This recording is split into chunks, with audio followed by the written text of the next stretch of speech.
Why can one person's opinion stay with you long after everyone else has forgotten it? A compliment can brighten your entire day. A single criticism can echo in your mind for weeks. Sometimes it doesn't even come from someone important.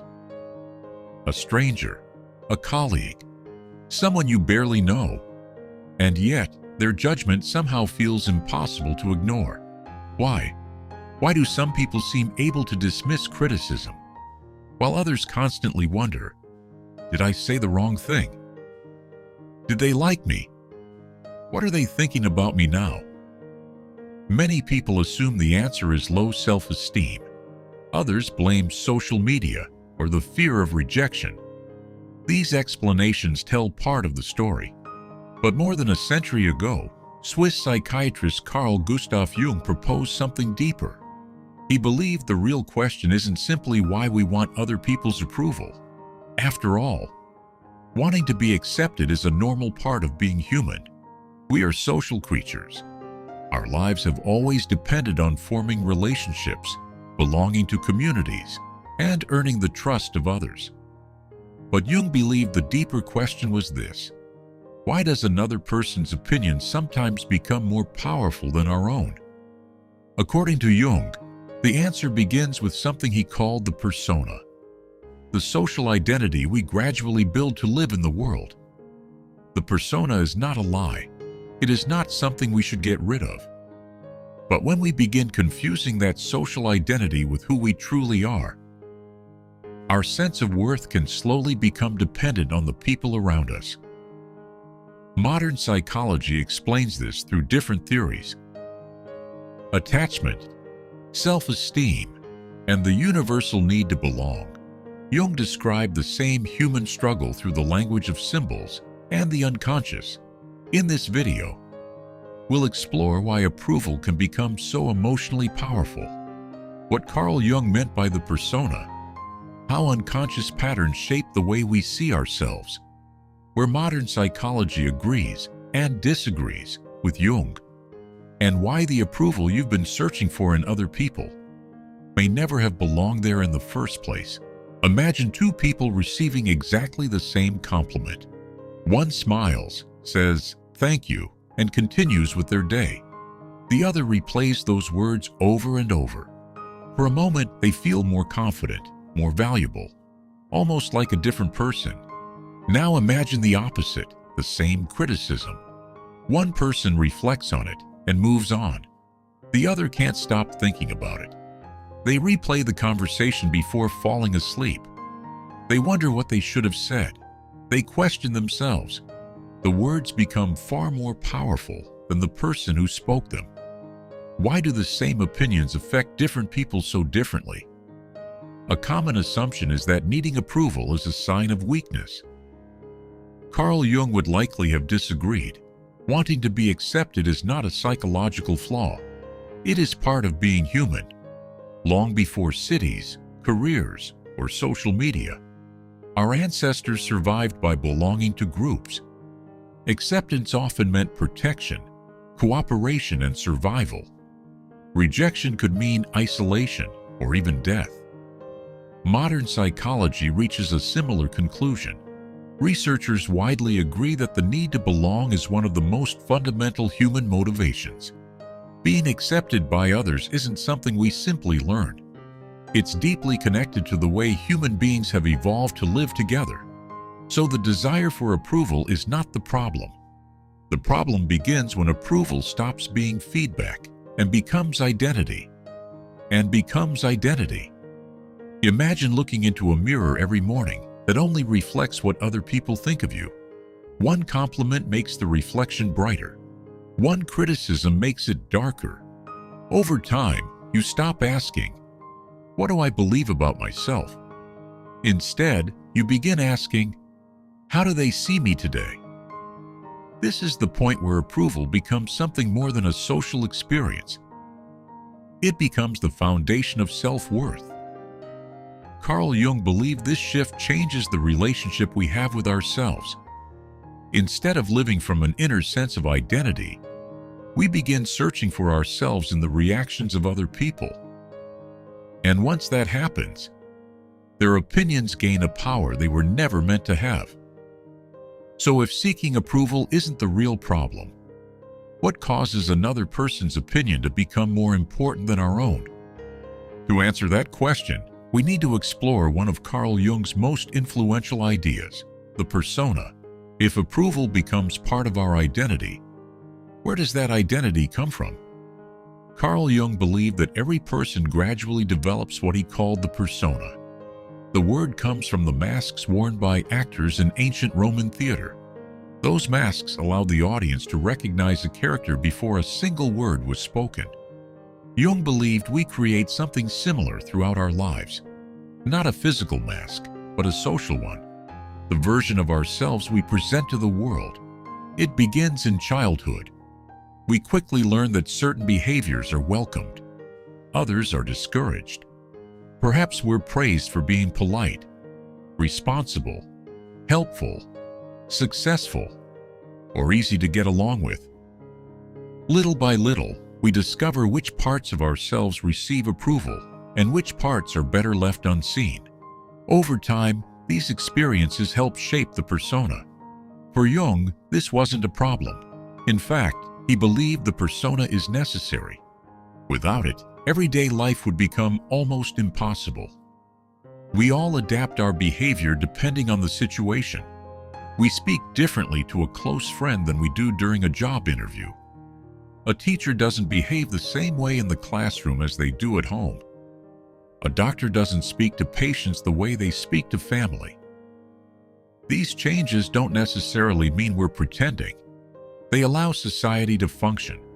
The danger begins only when we forget that the persona is a role, not the whole person. Imagine an actor who spends years playing the same character. Eventually, they no longer remember where the performance ends, and their own identity begins. Jung believed something similar can happen in ordinary life. A person becomes so identified with being successful or agreeable or admired that they slowly lose contact with the parts of themselves that don't fit that image. Instead of asking, "Who am I?" they begin asking, "Who do I need to be so that others will accept me?" From that moment, approval no longer feels optional.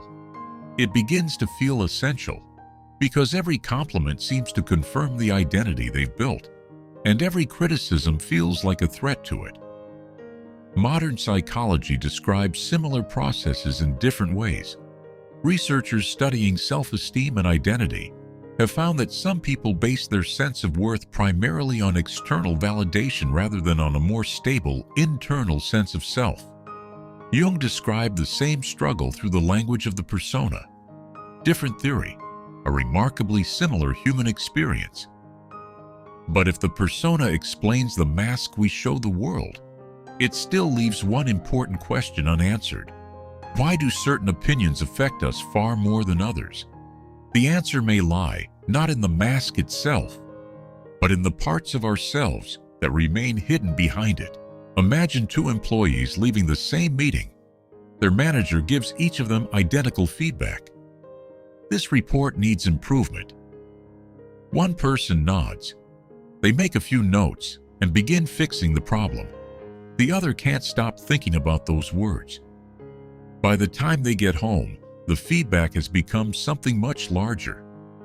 Maybe I'm not good enough. Maybe everyone noticed. Maybe I don't belong here. The criticism hasn't changed, but its meaning has. Why? Modern psychology suggests that we never experience criticism in isolation. Our brains interpret it through earlier experiences, expectations, and emotional learning. For some people, criticism is simply information. For others, it feels like evidence that something is fundamentally wrong with them. One reason may be the way we first learned about acceptance. Children don't only learn language or manners or rules, they also learn something much quieter. They learn what seems to earn love, attention, and approval. For many people, love is experienced as both reliable and secure. Making mistakes doesn't threaten the relationship. Disagreement doesn't mean rejection, but for others, acceptance can begin to feel conditional. not necessarily because anyone intended harm, but because approval seemed to arrive only under certain conditions: when they succeeded, when they behaved well, when they avoided disappointing others. Over time, the mind can begin connecting acceptance with performance. Modern attachment theory describes similar patterns. Early relationships help shape our expectations about closeness, safety, and acceptance. These patterns don't determine our future, but they can influence how we interpret the reactions of other people throughout life. Carl Jung approached the same experience from a different direction.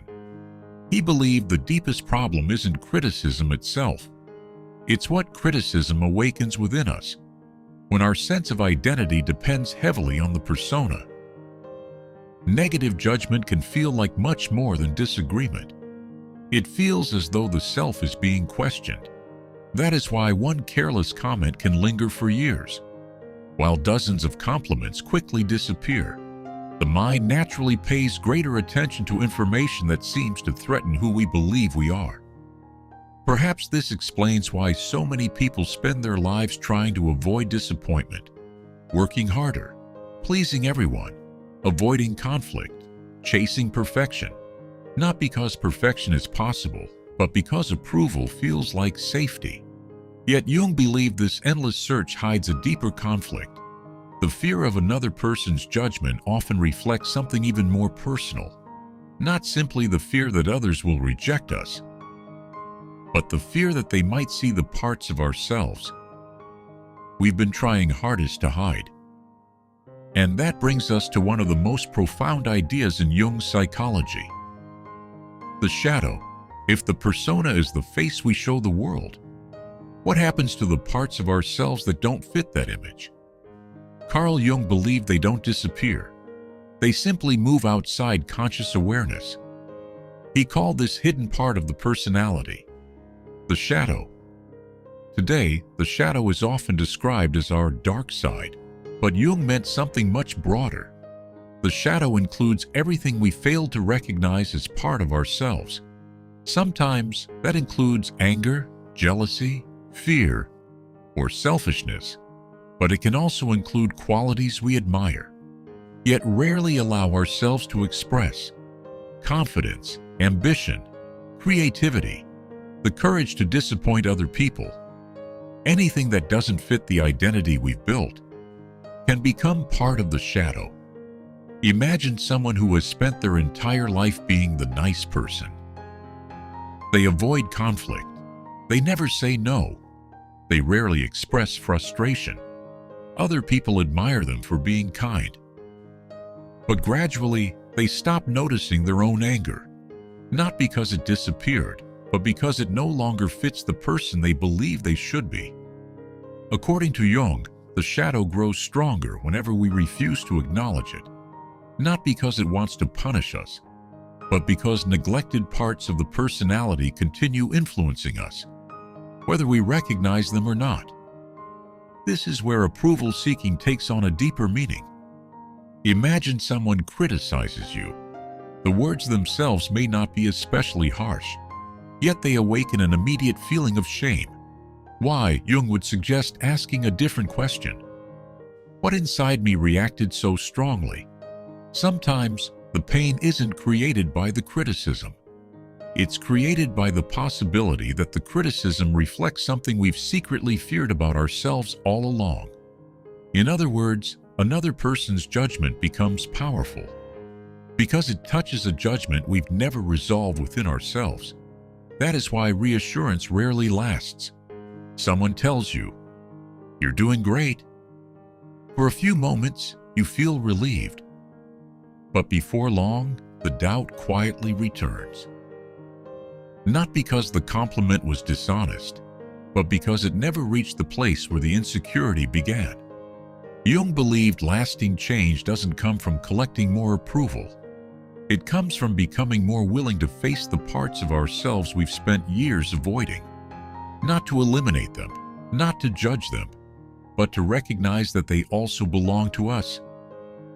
Only then does criticism begin losing its extraordinary power.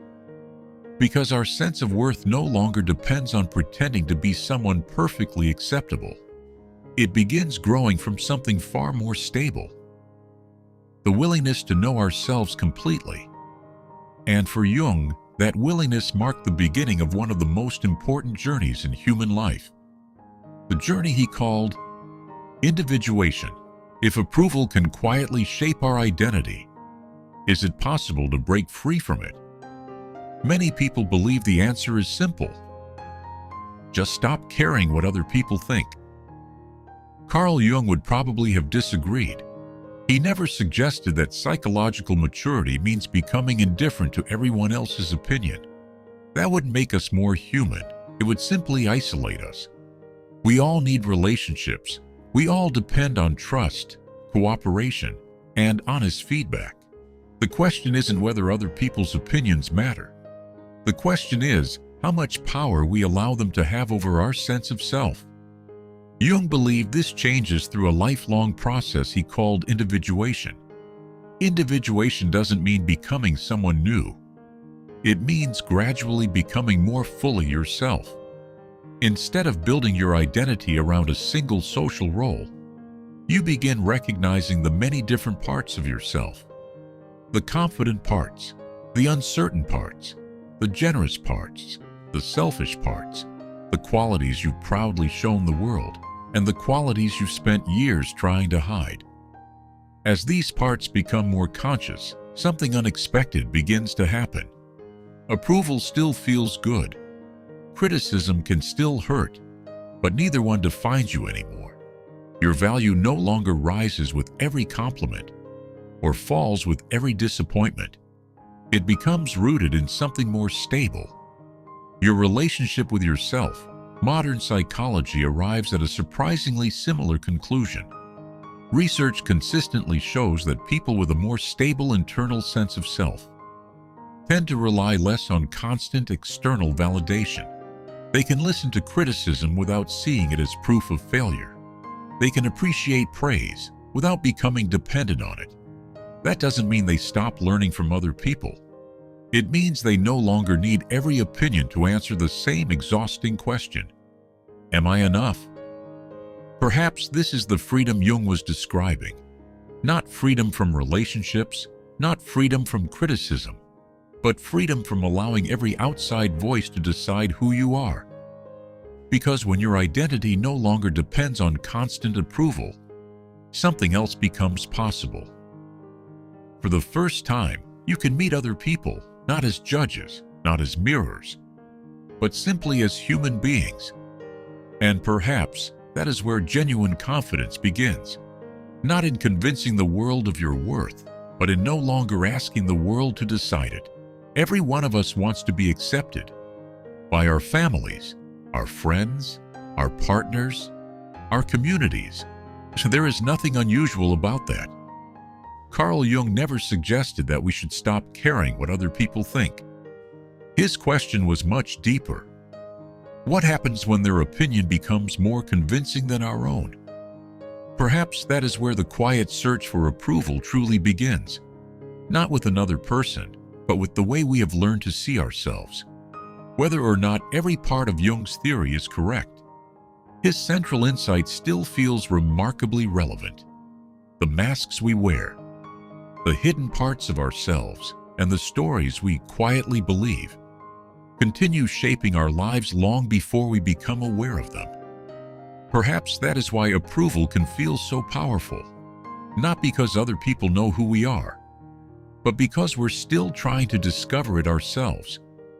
Jung believed the goal was never to become perfect, nor was it to stop making mistakes.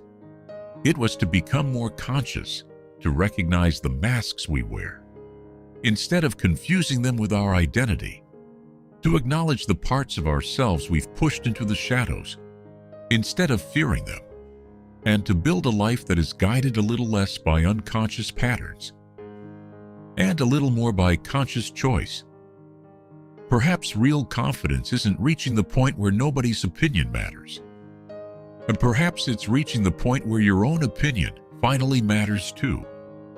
If you enjoyed this exploration of Carl Jung's ideas, Subscribe to Hidden Patterns. In our next episode, we'll uncover another hidden pattern shaping the human mind. Until then, remember this: the approval you've been searching for in other people may never have been something they could truly give, because the voice you've been trying to hear all along might have been your own.